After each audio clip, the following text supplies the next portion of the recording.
What's up? It's Marco back on the Stage Soccer channel. It's been a while, and honestly, I'm in my own soccer season, so honestly, probably until November, uploads aren't going to be that frequent. But hey, this week in soccer, it's Friday, so let's talk about how things been going.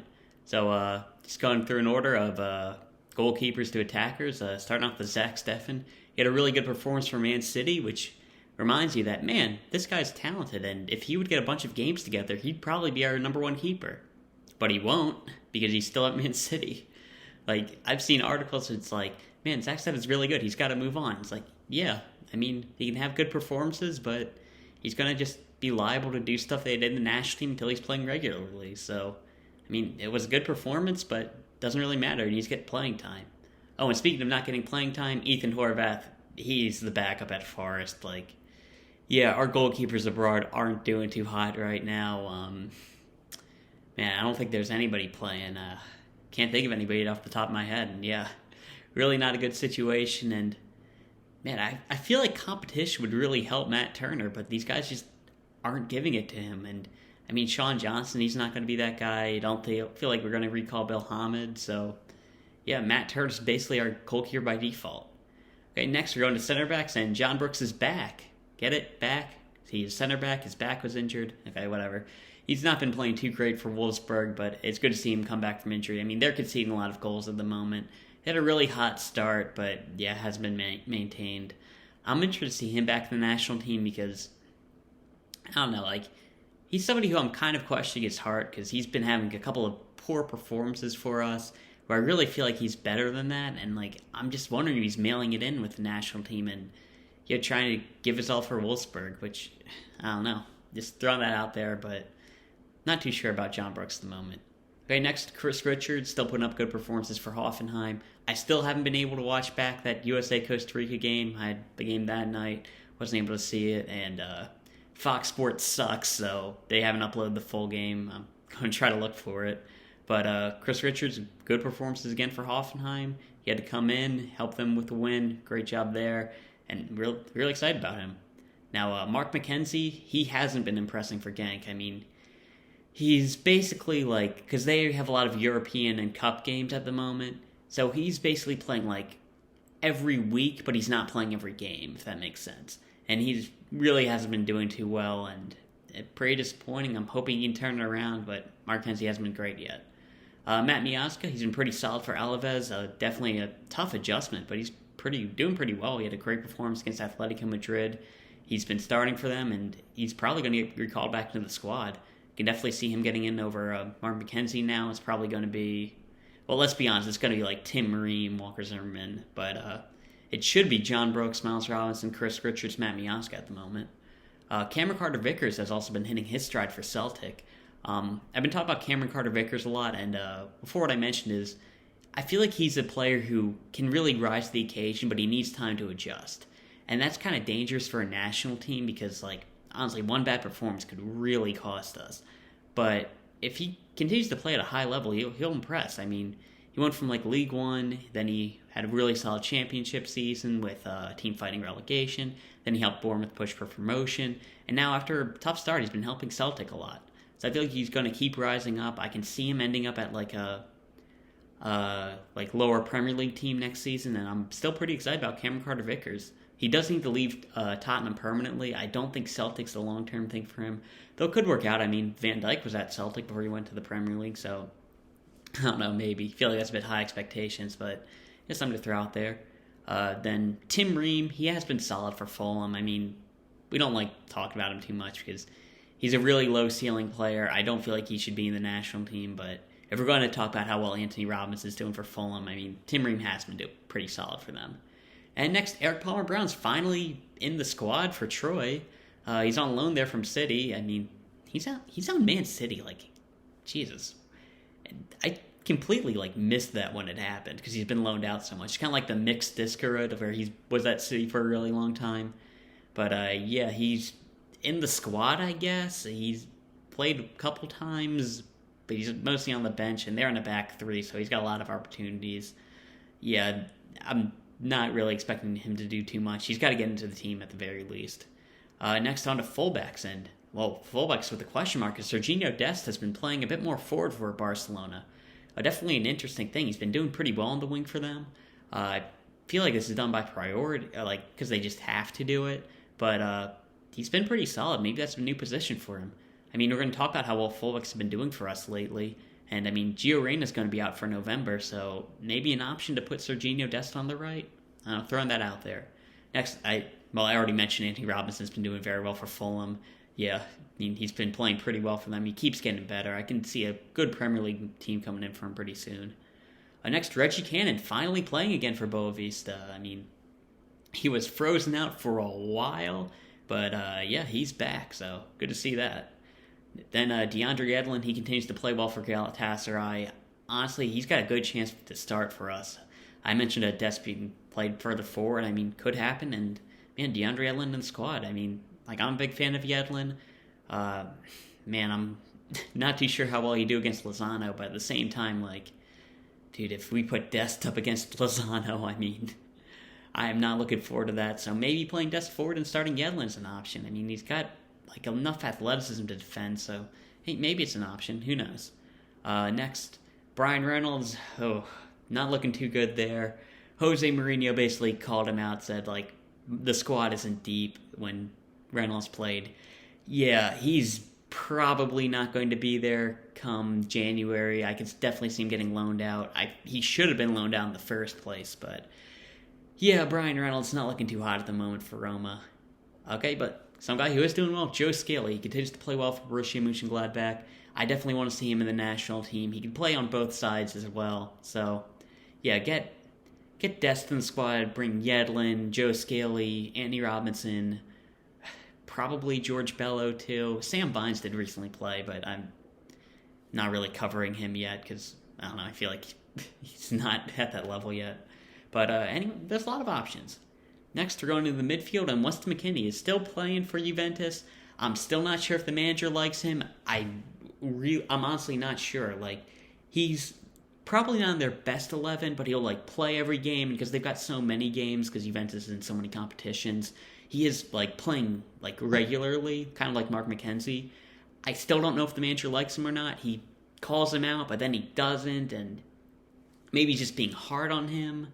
Maybe he's being hard on everybody, and we're just seeing Weston McKennie because I'm not looking up Italian articles and talking about Dybala and everything. But man, tough to see. But he's been playing well. Hopefully, Weston McKennie can keep doing well.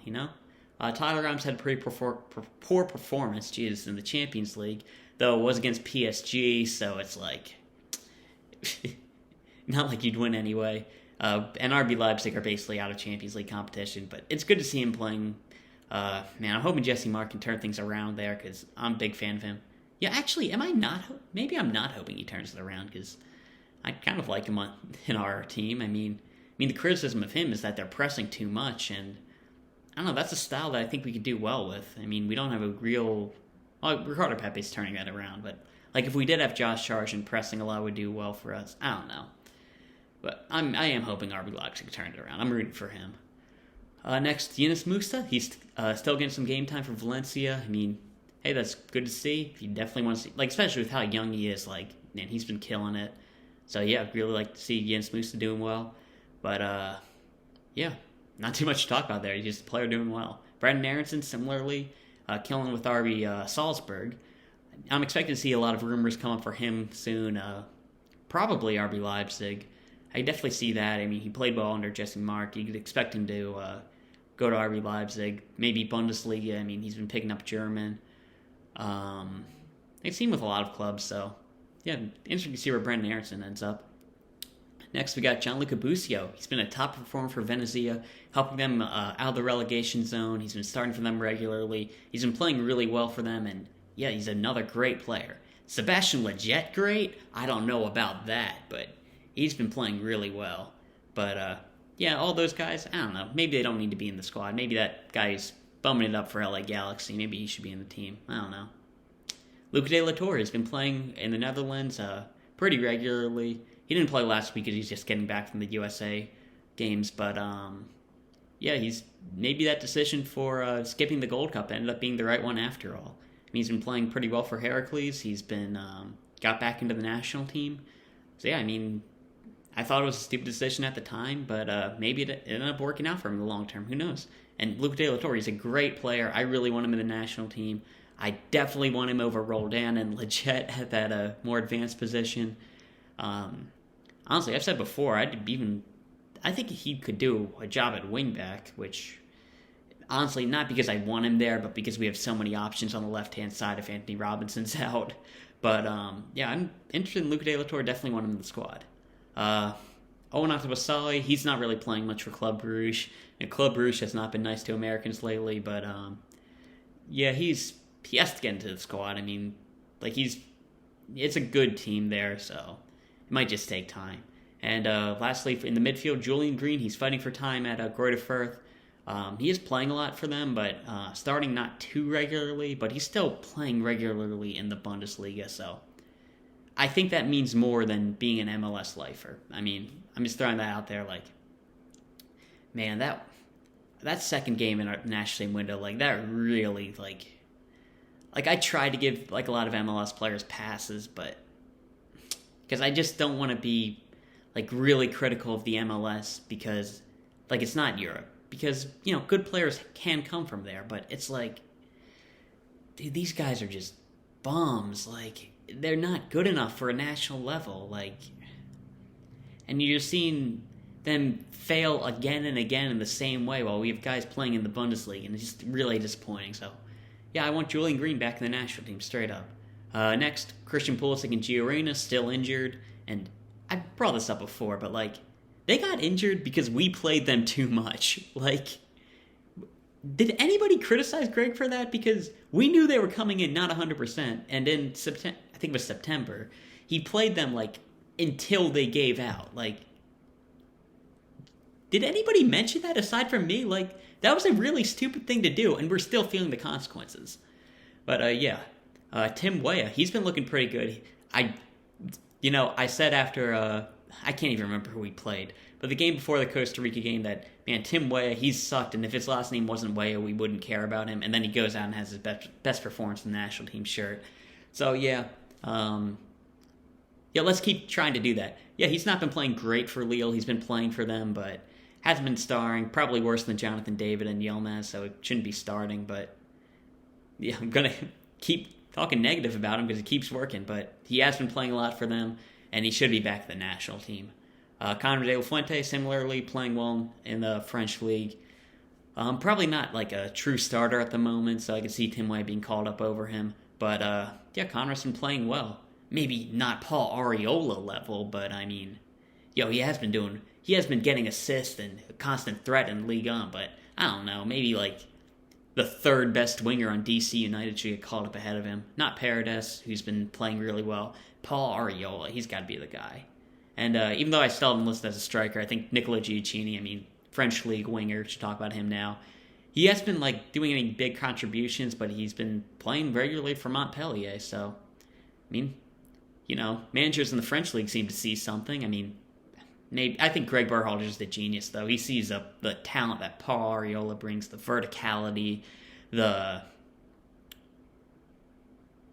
what do we see in him? Like, seriously, he's not athletic. He doesn't score goals.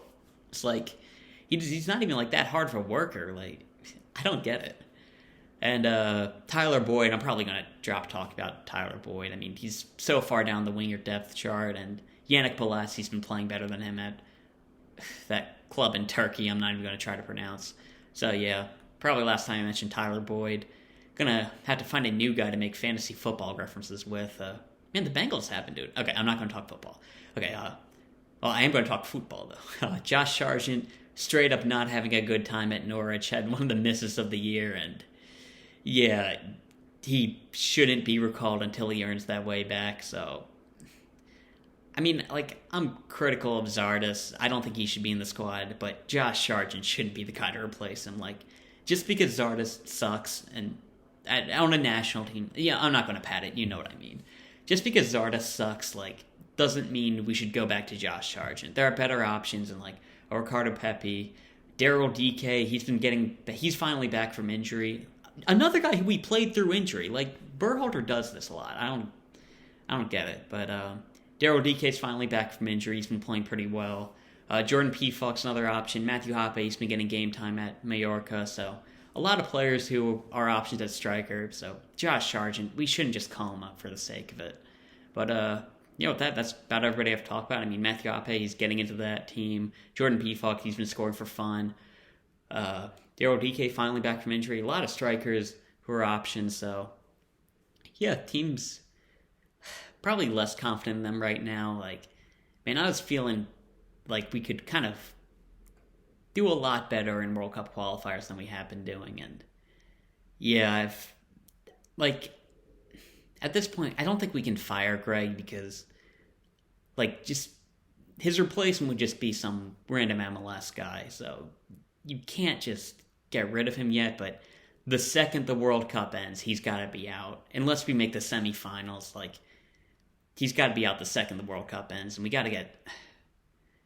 I'd like to get a manager who's, more progressive, can play this team attacking, because, I don't even know what our tactics are. We don't press sometimes, but then we do press sometimes. Fullbacks are attacking sometimes, they're not sometimes. We can keep possession some games, we don't some games. It doesn't make any sense. And, yeah, with all these great players, we just continue to throw out MLS lifers. So, yeah, we're disappointing in that, but, yeah, guys have been doing pretty well. That's all I'll talk about. See ya.